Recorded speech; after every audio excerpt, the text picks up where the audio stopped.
Yes, people, what is happening? Welcome back to Lilywhite Lane and welcome to the second ever episode of White Hot Lounge. Today we have the man, the myth, the legend himself, BobspurTV. Obviously, we tried doing this, as I say, a little while earlier today, and things didn't exactly go to plan towards the end, as I say, with me cutting out of the stream. But enough about that, as I say. We're back. But Bobspur, how are you? Very well, mate. Take two.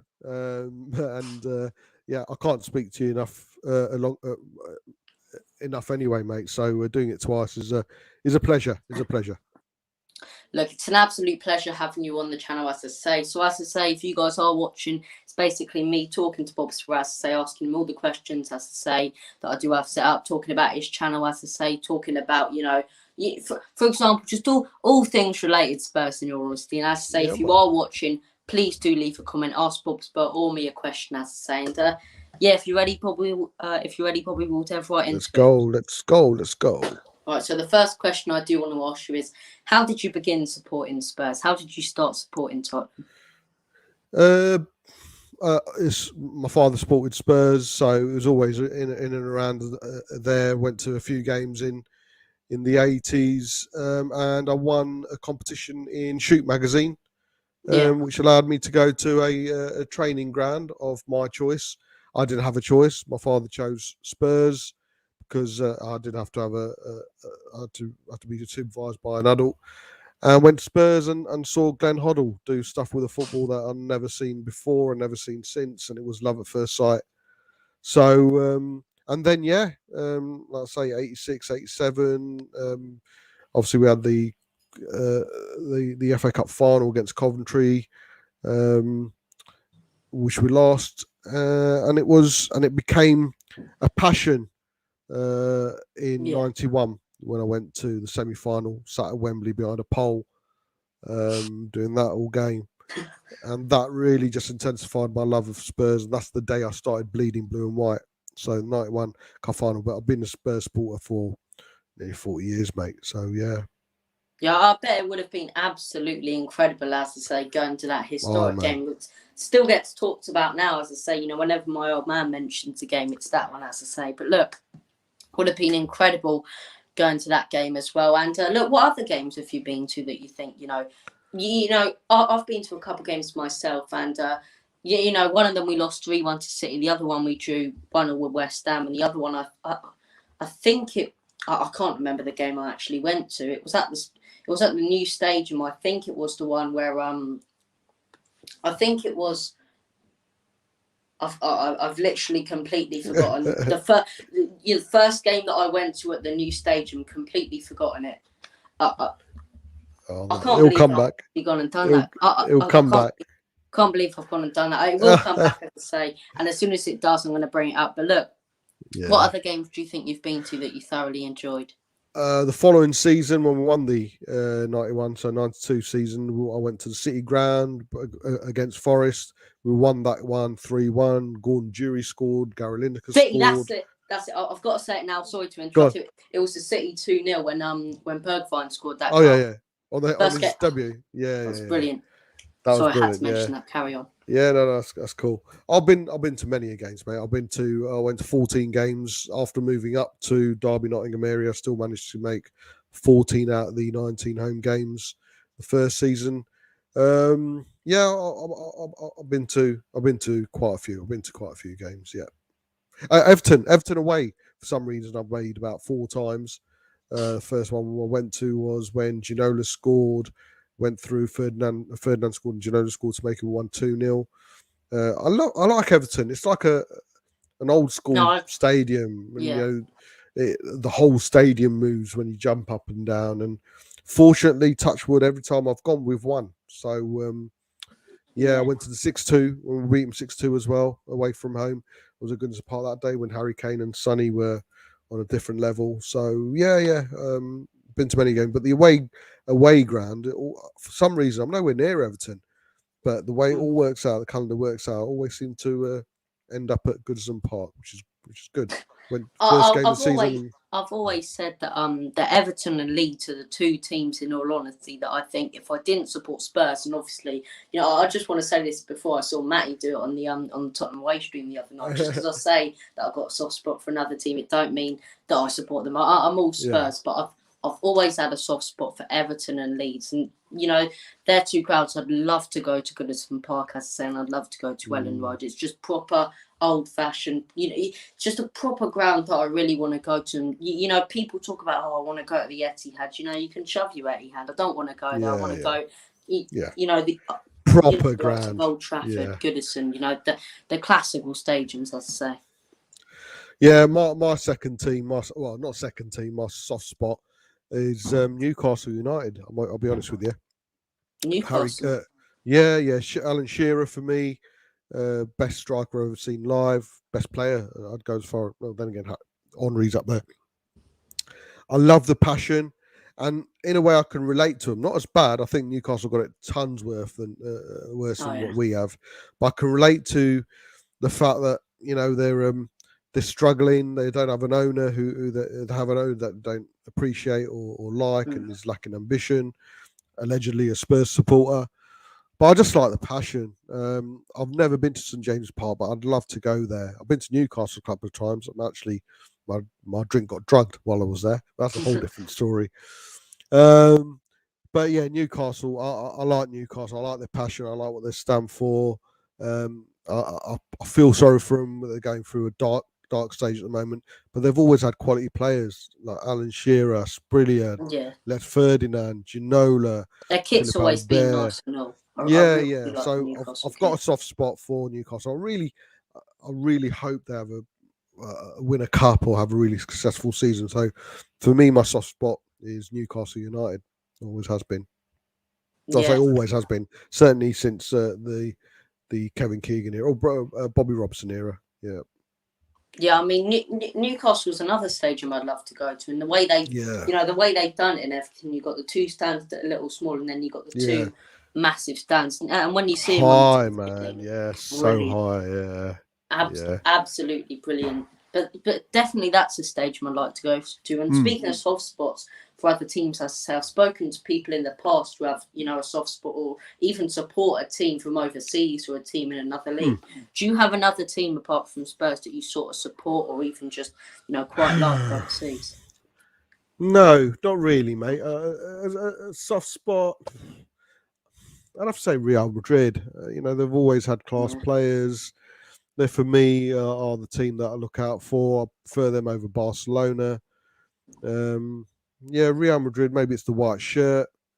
But I like the players that they've had, the Zidans, the Beckhams, the Owens even. You know, they've had a couple of English players as well who've gone over. McManaman's still a legend there. So, yeah, I'd have to say Real Madrid are the team that, you know, if I was into the Spanish league, I'd want them to win it every season instead of Barcelona. So, yeah, Real Madrid for me. And obviously, in my eyes, the best footballer in the world, Cristiano Ronaldo, used to play.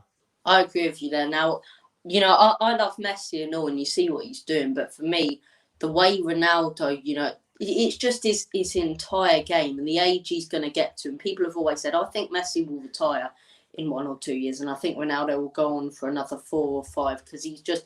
He's built different, Ronaldo. He's got everything. You know, he's a small guy. Now, I went to what do you call it, Madame Tussauds in London a while ago, and obviously they've got the waxworks, which are the exact size. And he's a tiny. He's not tiny, but he's not big at all, Ronaldo. And when you see him on the television, then just jumping up for those headers, you appreciate it. So I'm more Ronaldo than I am Messi. And look, that takes me on to something else, which is about players.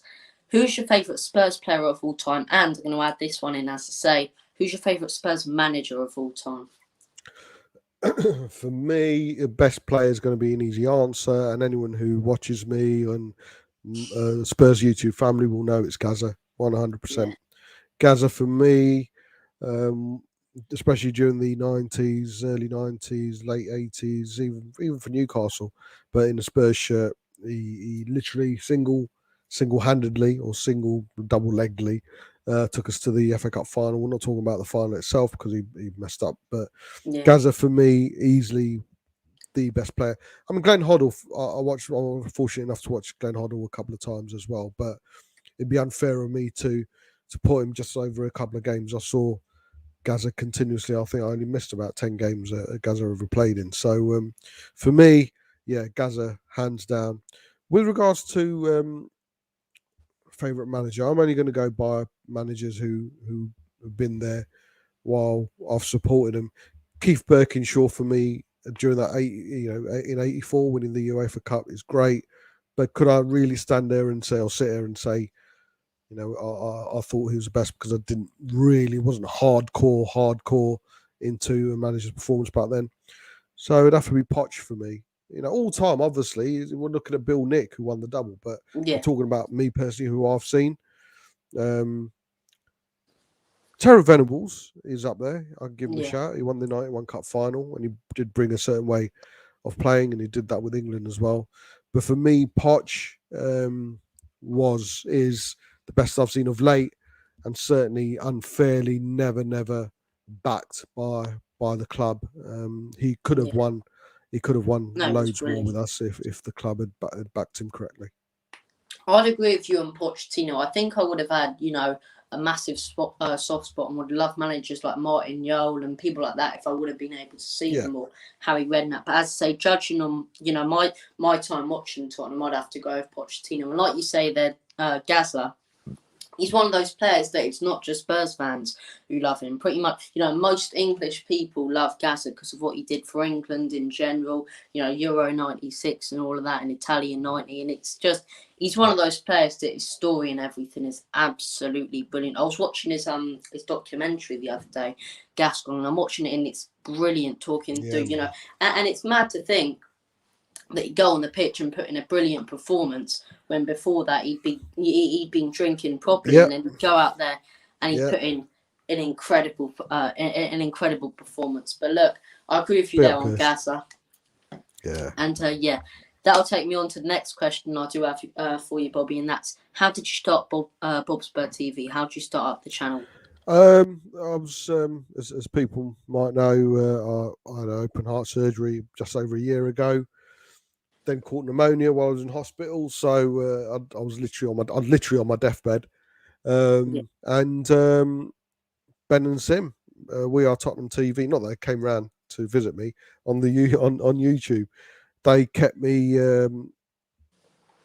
just interested. They kept me kept my days interesting. They were like a couple of mates sitting in a pub talking about Spurs to me. I was talking. Many times I'd be sitting there or lying there watching them, and they say something, and I'd say out loud, "Yeah, I agree with that." And I'm thinking, "Shit, no, it's only YouTube. They can't really see me." But it was that personal attachment towards Ben and Sim. Then Dave came to the fore, Matt Hayes, loads of people. And when I came out, obviously I was recovering at home. Went on We Are Tottenham TV a couple of times. Premier Hotspur TV, Simon and Matt have their own stream. They were the first ones ever to have me on after I started BobspurTV. And I'll never forget that. They're for me are two legends who I learned a lot from, especially Simon with his straightforwardness and Matt with his calculated description of everything. So, but yeah, that was it. I had good feedback when I was speaking on We Are Tottenham, and I thought, I said it. I'm not doing anything else. So me and Bob Spur Jr., the 6-year-old favourite, started up Bob Spur Jr. and we did a couple of streams, and it's just continuous from that. People like what I've got to say, and it just continued, and where I am now. Yeah, definitely. I mean, Simon and Matt, as I say, they helped me out, and I remember when Simon first started up his YouTube channel, and I wasn't big at all. I only had about 200, and he just started about 200 viewers and subscribers and all that. And he started up his YouTube channel, and and I just said, do you want to hop on my channel and talk about Spurs? And he came on my channel, and then they invited me on their channel and everything. And it's just, as I say, this is something else that I'm going to mention. We mentioned it last time we tried the stream, and it's always been there's no competition, in my opinion, in in the Spurs fan base and everything, and Spurs family on YouTube. You said it a second ago, as I say, that the difference is with other clubs is it's competitive, it's competition, it's who can get more this and more that. With Spurs, we almost put our streams and everything, and you said this, I'm not taking the credit for it either, but I'm saying we almost put our streams at different times, so we won't collide and everything, and we won't clash when it comes to people watching. And it's just, I think it's absolutely brilliant. And I wouldn't have started my channel, I wouldn't have started a Spurs channel, in fact, if it wasn't for the way the Spurs family do everything. Pretty much, it's no competitiveness, in my opinion. Yeah, absolutely. We're lucky we've got the Spurs family, YouTube family, as well as guys in the comments, the likes of Aaron, and I don't know why I do this because I always forget people, Aaron, Bryce, John, Tom, Jack,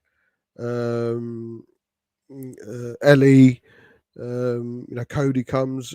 So many people in the chat who are always there. Dan, Tom R. Dan the man, they're always there, and they're such a big support. Bradley,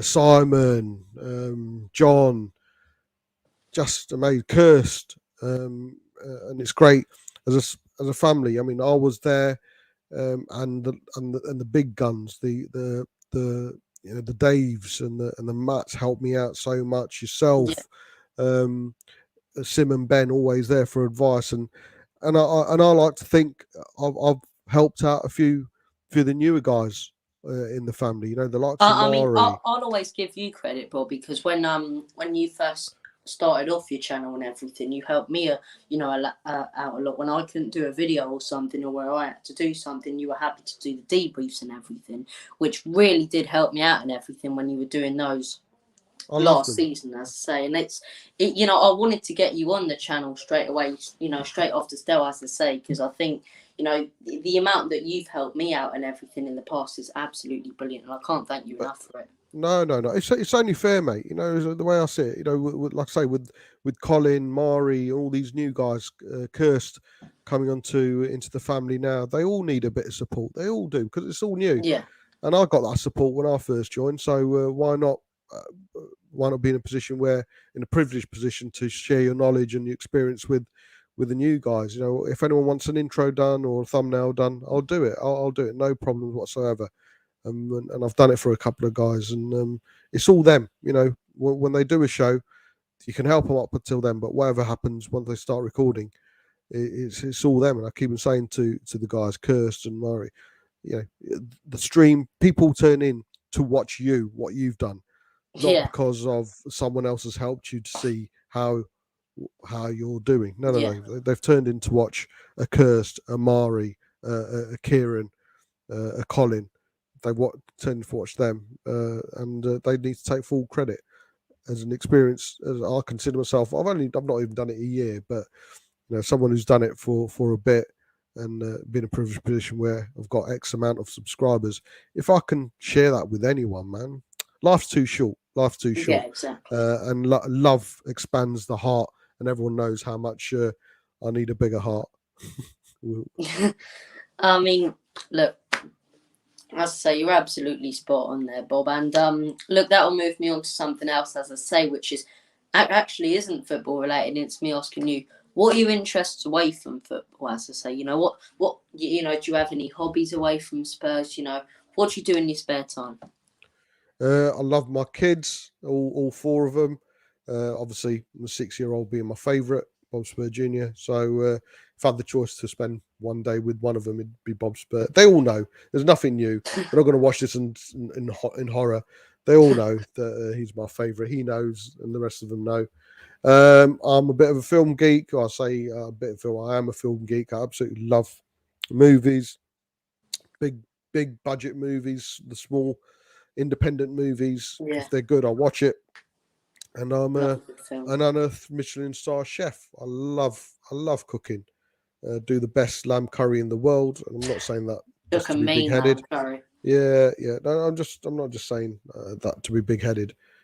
You know, like I said, you know, Gordon Ramsay, Blumenthal. Oh, he's nowhere near you, Northern. Gordon Ramsay. No, they come round for tips, mate. You know, they come round for tips. You know, if I've got time, you know, I'll show them. Otherwise, you know, that's it. If I've got Now, time, you pop know, round. Otherwise, piss off. Yeah. Gordon can wait and everything. You know, he can wait with all his fancy food and everything. If you're cooking up like a meat, I don't even call him Gordon. I call him Ramo. Yeah, it's just like, all right, Ramo. Bobby, can I please come?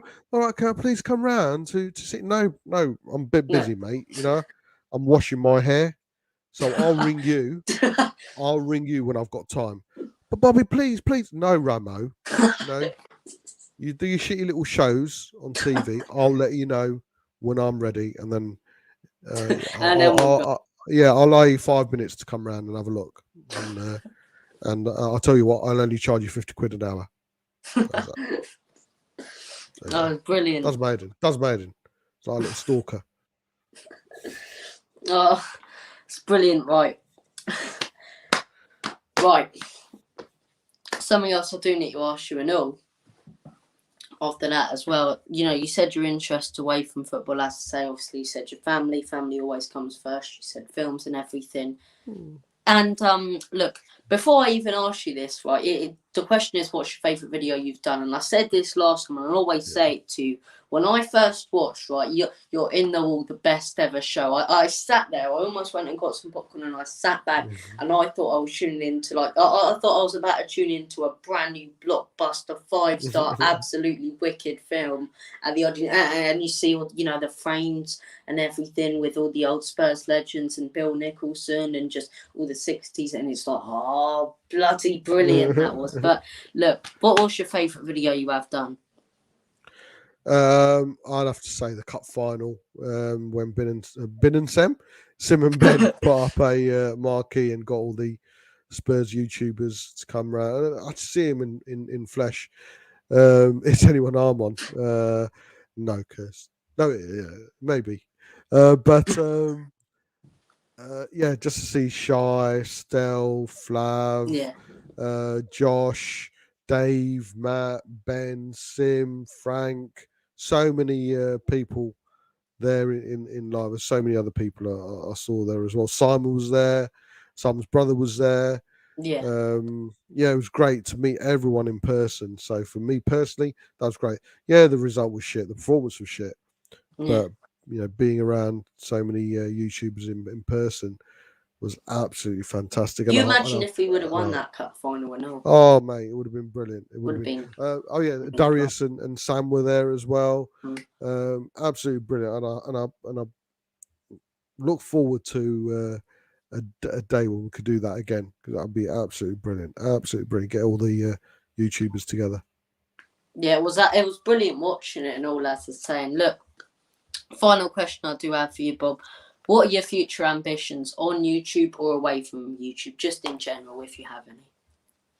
Well, that's sounding cheesy. There's no ambition. I'm just going to carry on doing what I want to do. And if you know, and if it grows the way it's growing at the moment, all brilliant. And you know, it's great. But if I'm honest with you, I love to see the likes of Kirst and Amari grow into being big, successful YouTube channels. I really do. I take pride in that. I take.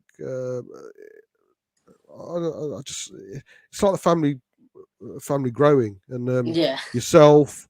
You know, all the guys. I just want to see everyone succeed. There can never be too many channels. I know a lot of people go, "Oh, don't watch." If you can if you're a Spurs fan and you put on YouTube in the morning and you're working from home or it's all Sunday, you can leave it on all day and you've got Spurs content all day from all different personalities, different YouTubers, knowing full well that whoever you're listening to within that are part of the same family. There's no, like you say, there's no competition, no anything. So for me, my ambition is to see the other newer channels grow, surpass all of us, surpass me, and become great. And I'll take a bit of pride in that.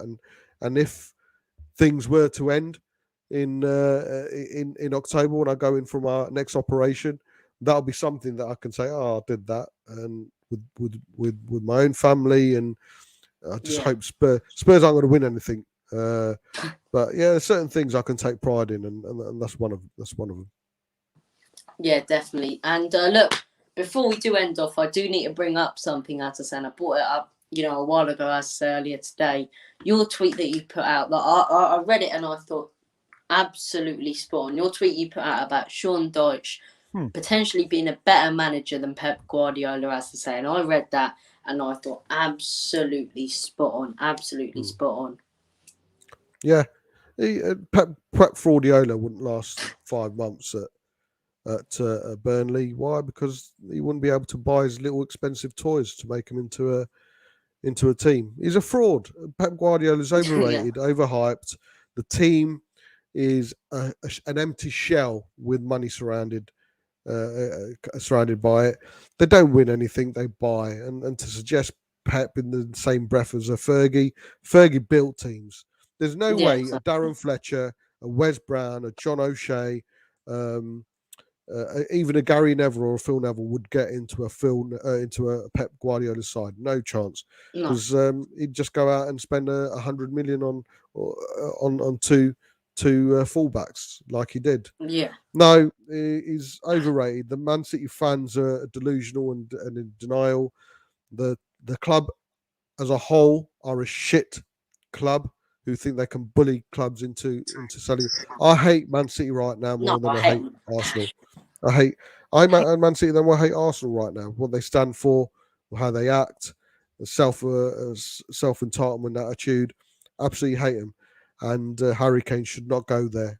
Harry Kane's just sent out a tweet of himself in training, of him, and he's quoted saying, "Another training session done," and then a muscle emoji with a smiley face of some sort. He's trying to win it back. He's trying to win us back. He will. Fans are fickle. If he stays and starts scoring goals and hat tricks, we'll all forget. If he scores against Wolves or something, if we bring him on or something with 10 minutes to go and he scores and he kisses his badge, we'll all fall into the trap and absolutely love Harry and forget that everything has happened over the past few weeks. I don't think we'll ever forget. We'll forgive, of course. Yeah. But it'll always be that element that unfortunately fans will always point the finger at him and say, "Mate, you let us down. Your attitude stank." But if he carries on scoring the goals, of course, there'll be we'll all forget. And I've always said right from the off, and every time I put in the word Kane into my phone, is staying just follows it automatically now. I've written it so many times. I've said Kane is staying. He is staying, but my word, he's got some making up to do. Yeah, definitely. I completely agree with you there. And what you were saying about City a second ago as well, potentially buying Kane. And I hate this, right? It's something that I respect so much about teams such as Liverpool, even us in the past, Liverpool especially. And Klopp said it. They were like, "Why haven't you spent that much money?" And he said, "Because I'm spending the money that we earn." Every season, the money that they earn from the season before is the money that they spend. They don't, they don't overspend, they don't underspend. So, for example, if they don't get top four, then they're not spending much. If they win the league, then they'll probably bring in, some quality players if they need to. And that's why I cannot stand City. Just thinking about them makes me sick. It's wrong. It is wrong. They stand everything that's wrong in football right now. And the Man City fans who think they've got some God-given right that they'd be just as successful if they didn't have the money. Let's look at the facts. Before 2008, you were shit. Man City were shit. So money has everything to do what they're doing right now, or they're going through. They've bought titles. Try and win one. Didn't win it, bought them. It's frustrating as anything to see it, as I say. But look, we are going to end off now, as I say. It's been an absolute pleasure. Finally, we are going to be able to end it, because the last time, if you guys did tune in to the stream, right at the end, it cut out. So, I probably shouldn't say that, because there still is about 30 seconds. Yeah, you tempted fate. Call could come in.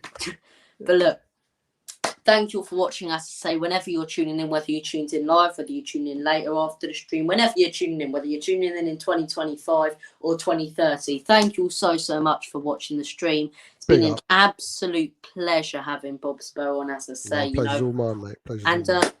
Look, all the best, as I say. Thank you so much for coming on, Bobby. Guys, thank you for watching, as I say. As we always do on the channel, come on, you Spurs. Come on, you Spurs.